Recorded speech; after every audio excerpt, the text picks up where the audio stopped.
Welcome back to the channel. In this video, I'll guide you through the simple steps to deactivate your Quora account using the Quora app on your Android phone. Whether you want a break or want to delete your account, this easy tutorial will help you complete the process quickly and safely.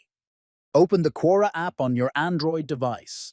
Next, tap the profile icon located at the top left corner of the screen.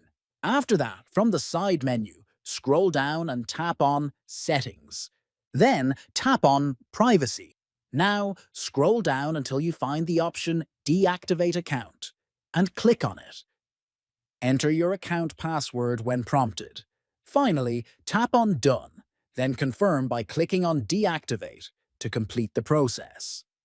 By following these steps, you will successfully deactivate your Quora account through the app. If you found this video helpful, please like and subscribe for more easy tech guides. Thanks for watching, and I'll see you in the next video.